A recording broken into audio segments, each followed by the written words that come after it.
And other sources. So if I can get some good information out there that via this medium that can help people, then that's what I want to do. You can never have too much information, I feel. So again, thank you. I'm proud to announce this week again that this week's episode is sponsored by Mushi Watch Straps. Mushi Watch Straps is a veteran-owned business and provides well-built and fairly priced NATO straps, two-piece straps, leather and canvas straps, as well as watch tools, accessories, and storage. Feel free to use the code VET10 at checkout for 10% off your entire order. That's VET10 spelled Victor Echo Tango 10 at checkout for 10% off your entire order. I'll also be sure to include the link to Mushi Watch Straps in the show notes, and they can be found at www.mushiwatchstraps.com. And that's Mushi spelled M-U-S-H-I, watchstraps.com. So this week, we're going to discuss the VA's community living centers, VA nursing homes, as well as other helpful options, and discuss one of my friends' first actual thought out watch purchase. Well, we kind of thought it out collectively, I guess, but you'll see what I mean when we get to that. So let's get started. So the first section, the veterans watch related news stuff, is very interesting because I had found some information about what the VA has some stuff called community living centers, which are essentially nursing homes.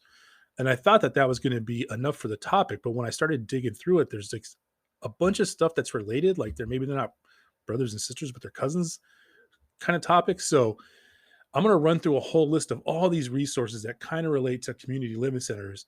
And if you have any veterans in your life that are eligible, you might want to put out this information. A lot of it seems to me like very good programs for people, especially if they have small families or they don't have a lot of surviving family members, situations like that. So we'll go through them. I'll explain a little bit. And as always, I'll include the show notes, the links in the show notes for everybody if they want to go access them. So here we go. So the first one I want to talk about are the VA community living centers. So these are essentially a VA nursing home. There's over 100 community living centers across the entire country. And I counted all the states in the PDF, and there was domiciliary or adult daycare, and they're owned, operated, and managed by state governments. So there's going to be stuff that gets ran by respective states. Now, these date back to the Civil War era. Pretty cool. They initiated them after the Civil War for veterans that needed some residential care and couldn't take care of themselves. And I'll include that link in the show notes. So states veterans homes, they provide nursing home and adult daycare stuff, but they are ran by the state and not specifically by the VA. Then we have community residential care. And that's a program for veterans who do not need hospital or nursing home care, but cannot live alone because of a medical or psychiatric condition. So I'm keeping it short and sweet here, but I'm just giving you the basic information so you can go look it up on your own. But this one, again, you don't need any hospitalization or nursing home care, but you can't live alone because of some kind of medical or psychiatric condition. We also have medical foster homes. Now, these are private homes in which a trained caregiver provides services to a few individuals. Some, but not all, residents are veterans, and the VA inspects and approves all of the medical foster homes. And I'll include that link down in the description. So we also have adult family homes, and these are also called adult foster homes. And these are places where veterans can live in a rented room. So they're private rooms or private homes, where a few residents, usually 6 or less, rent rooms. The rooms have shared common spaces, and veterans might share a bedroom and bathroom with another person. So I looked at this one as well. On this one, I think of all the options, I've been there even on active duty where we were in a barracks type format or something, and you're far away from home or you don't have a lot of family around. And it's nice to have a fellow, active duty person at the time, or in this instance, a fellow veteran. And you have some of that social interaction. And I know not everybody wants that, but you can have some social interaction, and you're basically not just stuck living alone by yourself. I know for a lot of people that's a problem. So, the adult family homes or adult foster homes, you get a rented room, there's people around, there's common spaces, and maybe you have that whole barracks vibe, which I know isn't everyone's cup of tea, but if you're facing being homeless or something like that, it's definitely an upgrade and can help you out in your situation. So they also have traumatic brain injury, residential rehabilitation, and the acronym for that is Tango Bravo India Tech Romeo.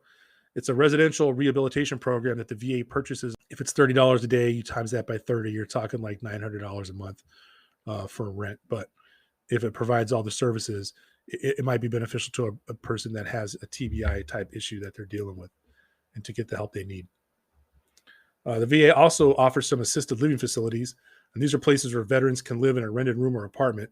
There's some shared living spaces like a dining room, and in some facilities, the veteran could have their own kitchen or kitchenette.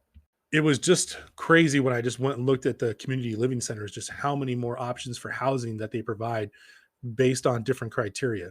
So this was literally maybe taking a look at the CLC thing for 5 minutes and realizing that there was much more to go after and look at. So to wrap it up, you have the CLC community living centers, you have state veterans homes, you have community residential care, CRCs, medical foster homes, adult family homes, are also called adult foster homes, traumatic brain injury residential rehabilitation, TBI-RR homes, and assisted living facilities.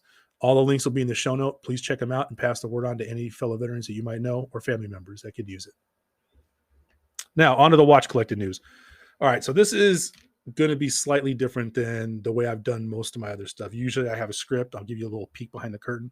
I was an instructor for a long time, so I can kind of set up scripts or what we call lesson topic guides, and I give myself a bulletized format, and I go through and just systematically knock out the information with adding a little bit of my own personal experience from my memory on there.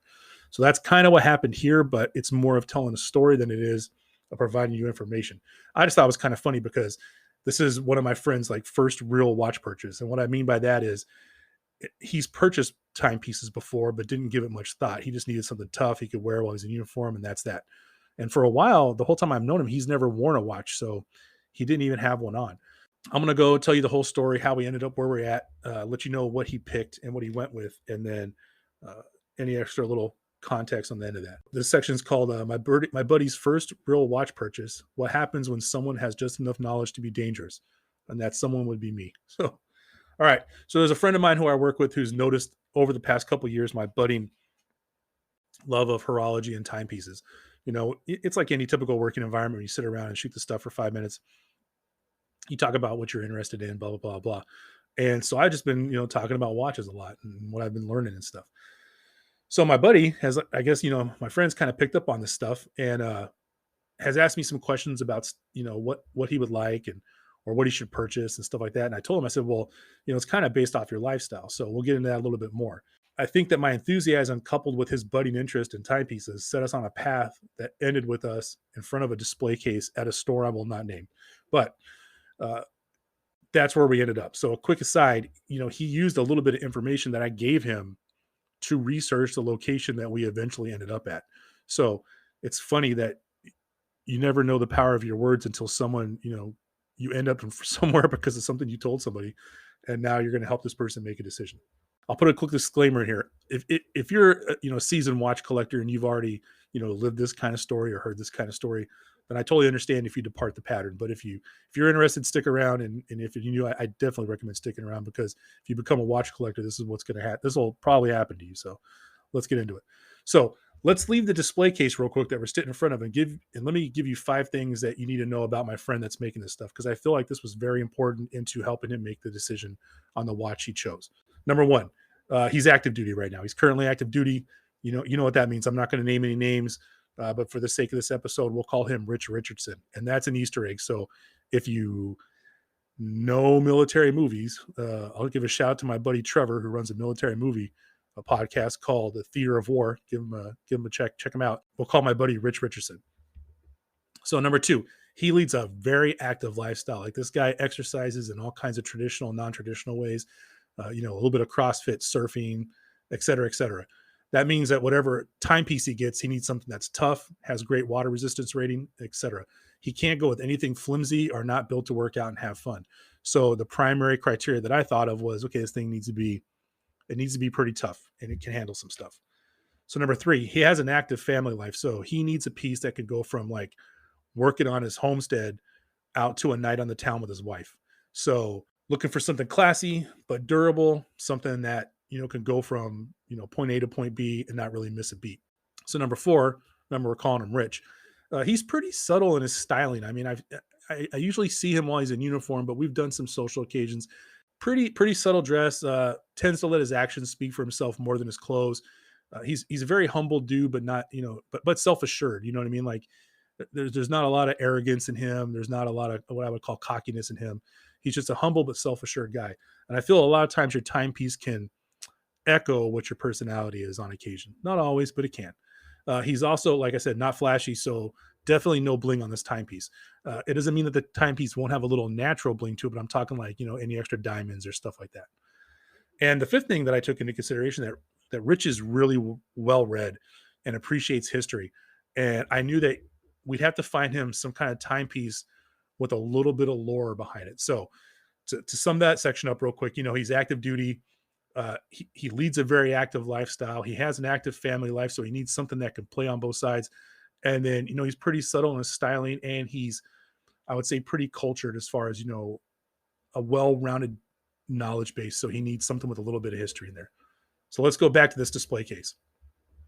So we're standing in front of the display case, and what I see are a Longines Conquest, a Rado Captain Cook, a Tissot PRX, and a Zodiac Super Seawolf. Now, we go from there. The salesperson is actually super nice and lets us handle all the models. So he gets to not only see them in the metal, but gets to handle them, put them on his wrist. And, we go back and forth about various specifications, the details of each piece, and we begin to eliminate what we call some non-contenders. And this is his purchase and not mine. So really what he feels about the piece matters the most to me. So I'm going to recall the thoughts on the timepieces that we handled and our system of elimination based in what we ended up picking. So I'll go through our thoughts at the time as I remember them. The first thing we saw was the PRX, and as cool as it was, I think that we both knew immediately it couldn't handle his day-to-day life. It sure wouldn't handle the surfing and working on a homestead and getting it banged up and dirty and all that stuff. So as cool as it was, we eliminated the PRX right away. The next watch we looked at was the Rado Captain Cook. Now that was it's a beautiful watch. It was a red variant, but at the time, the amount of money was a little more than he was willing to commit to for his first serious watch, and a little more than I was willing to recommend for his first serious watch purchase.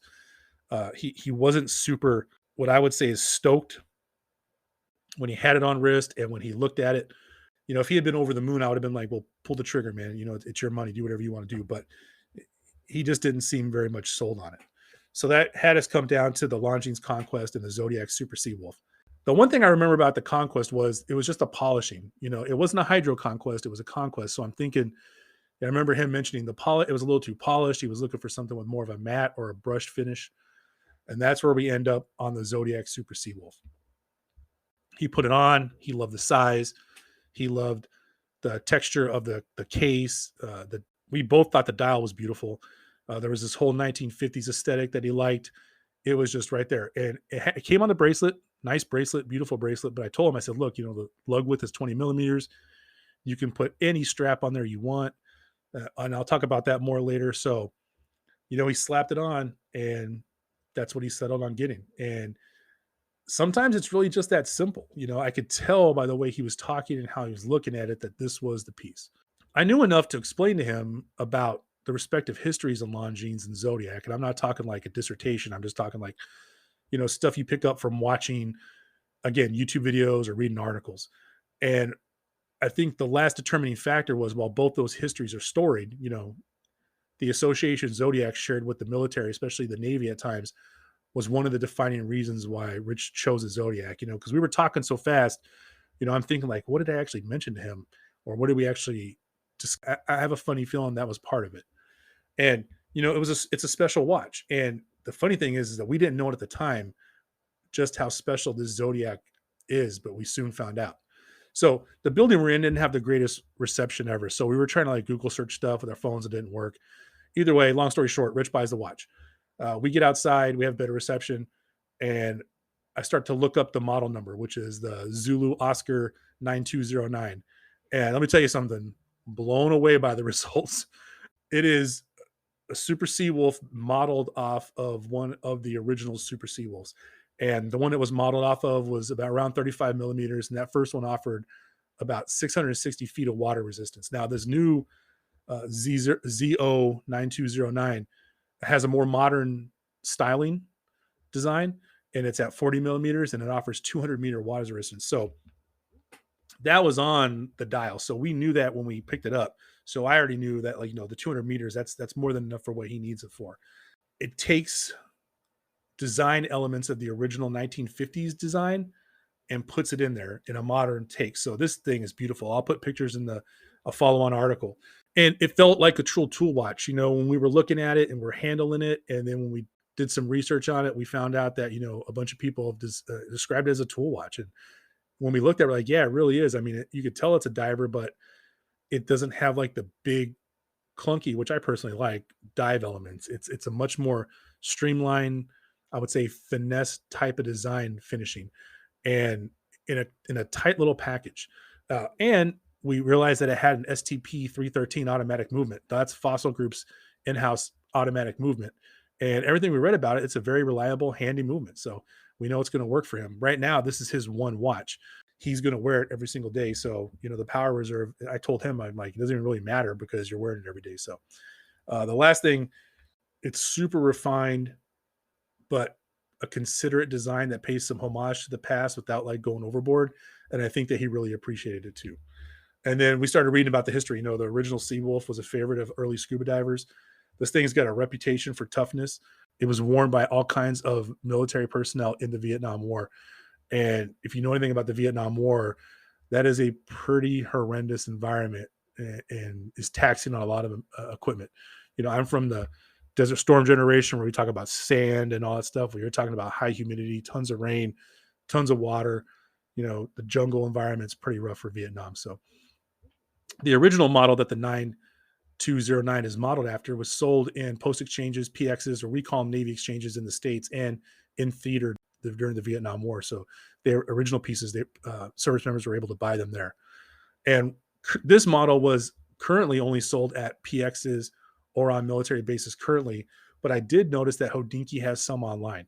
I guess they were able to score some, and they do a good job laying out all the specifications and stuff on there. I did not see it any longer on the Zodiac site, but there are some blogs out there where someone got a hold of one of these before and does a brief rundown. At the end of the day, the specs, the design elements, and the provenance of the 9209 really reinforced our somewhat informed decision to purchase this timepiece, because I can't say like we did a whole lot of research on it or a whole lot of of a deep dive on it. But once we started to read everything about the watch, it just really felt even more like my buddy Rich Richardson picked up the right timepiece. So I'm happy. And needless to say, right now, he's very much in the honeymoon phase. He didn't have a NATO. I point, obviously, supported by Mushi Strap, so I pointed him in that right direction. But I gave him a 20 millimeter gray fluted NATO for Mushi Straps, and it's lights out. He loves it. He wears it all the time. And all in all, it was super fun to help a friend of mine pick out their first real watch purchase. I really wish I had waited, I guess, initially to, I've made a lot of friends in the watch collecting hobby. It would have been cool if I had waited and saved up some money and had some help making mine, because I made some purchases that, of timepieces I've already sold or moved on that haven't really stuck with me. And I feel like this one, the Zodiac 9209, is really going to stick with my buddy, and I couldn't be happier for him. But he has kind of caught the bug and is moving on to his second piece. So quick shout out to Zodiac. They're not sponsoring us or anything, but they just happen to be part of the story. And I couldn't be happier for my friend on his first real watch purchase. So on to closing thoughts. Once again, I'm hitting 21 minutes and 50 seconds. I think I've got this down. Pretty happy. I appreciate you tuning into episode 8 and listening to a story and hearing about some housing options that are available for veterans. Next week's episode is going to feature the Veteran Readiness and Employment and Vet Success on Campus program. It's a program that, the name tells you what it's designed to do. If there's anything with the military that I love, 9 out of 10 times, something's title like literally tells you everything you need to know. But I can always expound on a little bit more. But I want to talk about that because I know there's a lot of veterans that might have done a little bit of college, but then once they retire or transition out, take up college seriously. Or some people put it off until they get their GI Bill or whatever, and they go to school full time when they get out. So I think it's always good to share these kind of programs to help people transition to college campus success, because I basically finished up all my college when I retired. It was a learning curve. And if I'd had some programs to help, that would have been cool. And then In the watch collecting segment next week, I'm going to talk about, I finally nailed down what my second biggest grail is. And I'm going to talk about it, and I'm going to talk about what I'm going to do to earn it, because that thing I'm going to have to earn. I don't want to cheapen the process for this thing, because I know what it is. I've handled it. It's beautiful. It's right up my alley, but I will have to be able to give it the time it deserves on wrist. And to do that, I have to do some stuff, and then I have to earn it. So next week, veteran readiness and employment vet success on campus program, and what my next grail is going to be and how I'm going to earn it. And in this week's positive affirmation, I want to talk about systems, right? And how are systems positive and how are they affirming? Well, if you're not military, maybe you don't understand, but I'll shed some light on you, because I think most of us that are either active duty or retired or veterans understand that, you go through boot camp, they teach you systems. You may not even be realizing it at the time, but they are teaching you systems on how to fold your clothes, systems on how to take notes, systems on how to get it from point A to point B. And these systems, along with the disciplinary reinforcement, do instill some discipline in you. And I've learned since I've retired that you know, I kind of did it as a kid too. I didn't realize it, but I've always created systems to get things done, right? And the systems that I create to get things done allow me to operate within a certain set of parameters. And it doesn't mean I don't always change it, but I'm not reinventing the wheel every single time I do something, especially if it's the same thing. And I've seen people do that, and it causes them frustration and a lack of confidence. And I know for me, it very much reinstills confidence, because I go about building things the same way every time. Now, if you're building something new, maybe you have to establish that system. But once you get it and it works for you, don't change what works for you. Maybe you have to tweak it because you're compressed on time, or maybe you want to tweak it because you want to add something new.